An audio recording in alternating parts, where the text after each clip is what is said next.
एक बार एक जवान लड़की अपनी माँ के पास गई और अपनी सारी समस्याओं के बारे में बताया जिनसे होकर वो गुजर रही थी, और बोली कि वो कठिनाइयों का सामना करते करते अब थक चुकी है।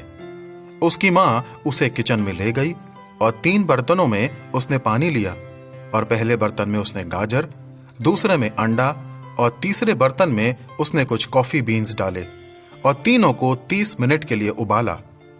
फिर उसने चूल्हे को बंद किया, गाजर और अंडे को एक बर्तन में रखा और कॉफी को एक कप में छान कर निकाल लिया। अपनी बेटी की ओर मुड़कर मां ने पूछा, तुम्हें क्या दिख रहा है? बेटी ने कहा, गाजर, अंडा और कॉफी। मां उसे थोड़ा पास लाई और गाजर को छूने को कहा। उसने छुआ और महसूस किया कि जो गाजर पहले कड़क था अब वो नरम और मुलायम हो गया है। फिर मां ने कहा कि वो अंडे को हाथ में लेकर तोड़े, लेकिन अंडे का छिलका उतारने के बाद उसने देखा कि अंडा भी अंदर से थोड़ा ठोस हो गया है। अंत में मां ने उससे कॉफी पीने को कहा।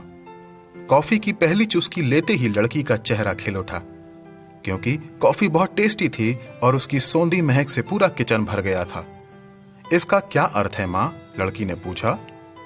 मां ने बड़े प्यार से अपनी बेटी की ओर देखा और बोली, बेटी, गाजर, अंडा और कॉफी बीन्स तीनों उबलते हुए पानी की एक ही परिस्थिति से होकर गुजरे, जो कि एक समस्या थी, लेकिन तीनों ने अपने स्वभाव के अनुसार अलग अलग प्रतिक्रिया दिखाई। गाजर, जो पहले कड़क था, उबलने के बाद मुलायम हो गया। अंडा, जो कि नाजुक था, उबलने के बाद अंदर से ठोस हो गया। लेकिन कॉफी बीन्स अनोखी थी, क्योंकि उबलने के बाद उसने पानी को ही बदल दिया और एक बढ़िया चीज बन के सामने आई। फिर मां ने पूछा, तुम इनमें से क्या हो बेटा? दोस्तों, कितना बढ़िया उदाहरण दिया ना उस मां ने।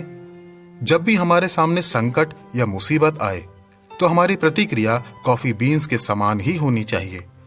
अपने सकारात्मक स्वभाव और आचरण के द्वारा परिस्थितियों को अपने पक्ष में करने की कोशिश करें।